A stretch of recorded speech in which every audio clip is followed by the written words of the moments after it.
مع الله في لألآت النجوم وحبك الغيوم وضوء القمر. نحمده ونصلي على رسوله الكريم اما بعد. بسم اللہ الرحمن الرحیم. معزز خواتین و حضرات، السلام علیکم ورحمۃ اللہ وبرکاتہ. میں آپ کی خدمت میں حاضر ہوں پروگرام سنہری باتوں کے ساتھ، اور آج کی مجلس میں بازار جانے کا سنت طریقہ آپ کے سامنے عرض کریں گے. پہلی گزارش تو یہ ہے کہ بازار، نبی کریم صلی اللہ علیہ وسلم نے فرمایا احب البلاد الی اللہ مساجدها وابغض البلاد الی اللہ اسواقها. اللہ رب العزت کے ہاں سب سے پسندیدہ جگہیں مساجد ہیں اور سب سے بری جگہ بازار ہیں.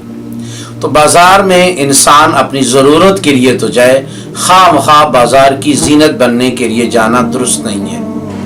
خالصتاً دنیا کا ماحول ہے جس کی وجہ سے انسان کے دل پر بھی ان چیزوں کے اثرات پیدا ہوتے ہیں.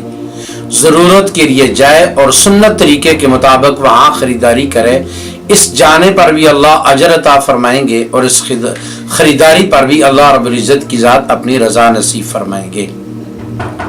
بازار میں جانے کی سب سے پہلی سنت تو یہ ہے کہ جب آدمی بازار جائے تو بازار میں داخل ہوتے وقت یہ دعا پڑھ لے: لا الہ الا اللہ وحدہ لا شریک لہ لہ الملک ولہ الحمد یحیی و یمیت وہو حی لا یموت بیدی الخیر وہو علی کل شیء قدیر. اس دعا کو پڑھ لے. اس دعا کو جو آدمی پڑھے گا، رسول اللہ صلی اللہ علیہ وسلم نے فرمایا اس دعا کے پڑھنے والے کو اللہ رب العزت کی ذات 10 لاکھ نیکیاں عطا فرمائیں گے، 10 لاکھ گناہ اس کے نامہ اعمال سے مٹائیں گے، اور 10 لاکھ جنت کے درجات بلند فرمائیں گے.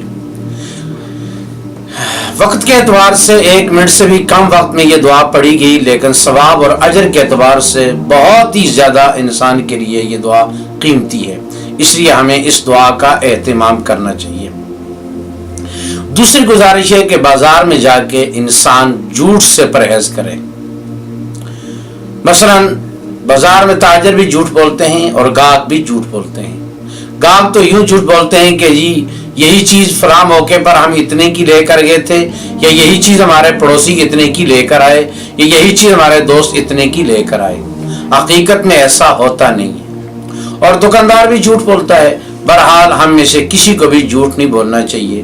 رسول پاک صلی اللہ علیہ وسلم کی جو طبی عمر ہے 63 سال، اس میں آپ صلی اللہ علیہ وسلم نے 1 مرتبہ بھی جھوٹ نہیں بولا. اور اللہ رب العزت کی ذات نے جھوٹ بولنے والوں پر قرآن میں لعنت فرمائی ہے.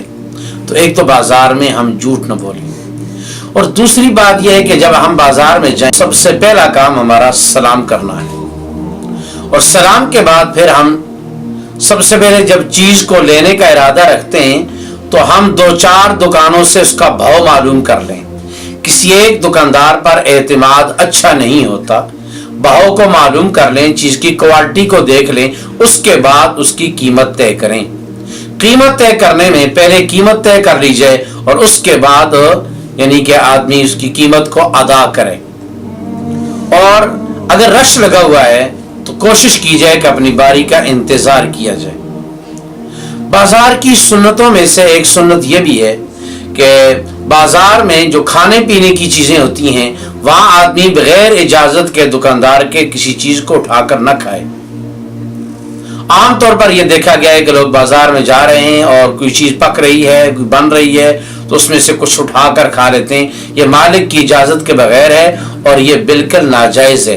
نبی کریم صلی اللہ علیہ وسلم نے فرمایا مسلمان کا مال اس کی طیبی خاطر کے بغیر حلال نہیں ہے. پھل کی ریڑھی سے پھل اٹھا لیا اور کھانے کی اور چیزوں کی یعنی کہ دکانوں سے اور چیزیں اٹھا لیں، اور ایسے ہی ہم کسی بھی دکان پر گئے اور وہاں مالک کی اجازت کے بغیر کوئی چیز اٹھائی اور منہ میں ڈال لی اور چباتے رہے. یہ بغیر اجازت کے چیز کا استعمال کرنا حرام ہے. اب یہاں تک یہ کہ جی وہ دکاندار تو خاموش ہو گیا، اس نے کچھ نہیں کہا، وہ تو مروت میں خاموش ہوا ہے، وہ دل سے کوئی راضی تو نہیں ہوا. اس کا بہت زیادہ خیال کیا جائے. بازار میں جاتے وقت انسان اپنے مال کی حفاظت بھی خود کرے.